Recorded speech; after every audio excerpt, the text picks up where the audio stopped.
L'épreuve de français, en fait, c'est l'épreuve la plus longue puisqu'elle dure 3 heures. Elle vaut 100 points et elle se divise en 3 parties.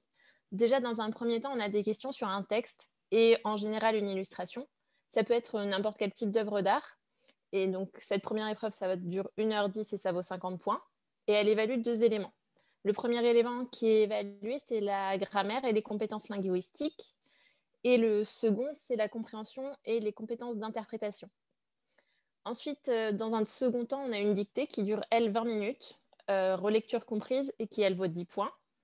Ensuite, normalement, ça devrait être le cas s'il n'y a pas de mesures différentes avec le coronavirus. Mais en général, on a une pause de 15 minutes, puis une expression écrite d'1h30 qui, elle, vaut 40 points. Donc, pour l'expression écrite, les élèves ont le choix entre 2 sujets, soit un sujet d'imagination, soit un sujet de réflexion.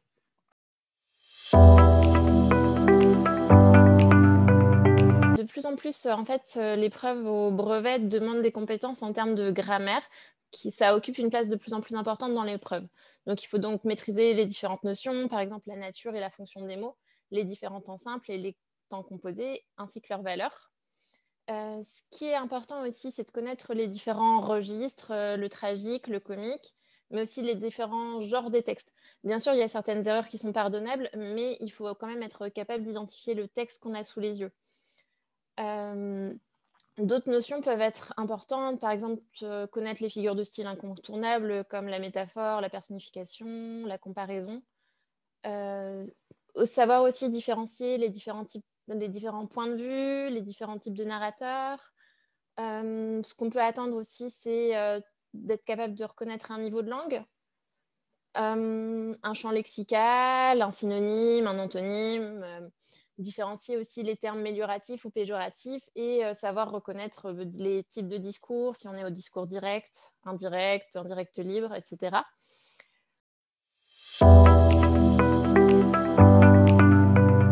Ce qui peut être intéressant aussi pour un élève, c'est de se faire des fiches de vocabulaire pour chaque genre littéraire.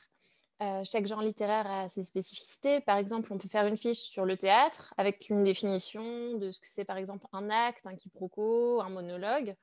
Même chose pour la poésie. Sur celle-ci, on va plus s'orienter sur les différents types de vers, les types de rimes, ce que c'est qu'un alexandrin, et savoir ce que c'est qu'une rime embrassée par rapport à une rime croisée. Et on peut faire la même chose aussi pour le roman. Là, on va plus se concentrer sur tout ce qui est structure narrative. Ce qui peut être intéressant aussi, c'est de différencier les notions d'analepse et de prolepse. Et sur l'argumentation, là, par contre, on répertoriera déjà les types d'arguments, les types de raisonnement, les connecteurs logiques aussi, et leurs valeurs, et la différence entre thème, thèse et antithèse. Et ça, justement, ça servira aussi sur le sujet de réflexion, qui est la 3e épreuve.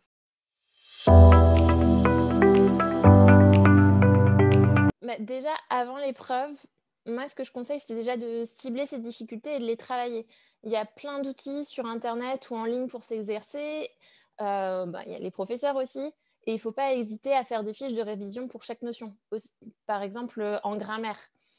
Pour ce qui est de la compréhension, il faut revoir les textes qu'on a vus en cours, leurs spécificités. Ça permettra le jour J de ne pas confondre deux types de textes.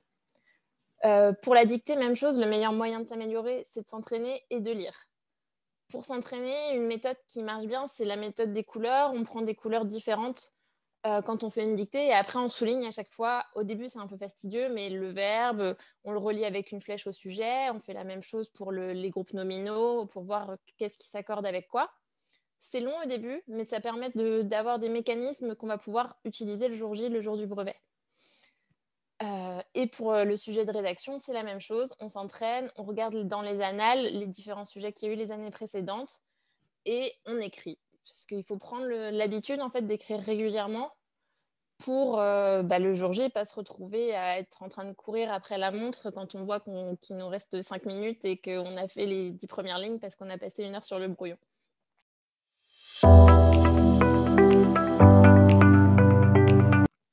Après, pendant l'épreuve, déjà, pour les questions, on prend le temps de lire une fois toutes les questions dans leur intégralité.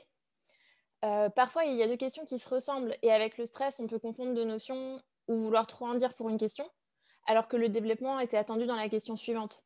Et ça, c'est dommage, ça fait perdre du temps à l'élève, ça fait perdre du temps au correcteur, parce que derrière, vous allez dire 2 fois la même chose. Pour les questions, ce qui est important aussi, c'est toujours, et ça rapporte des points, c'est toujours citer le texte et faire des phrases. Bon, c'est basique comme conseil, mais il y a beaucoup d'élèves qui oublient de le faire.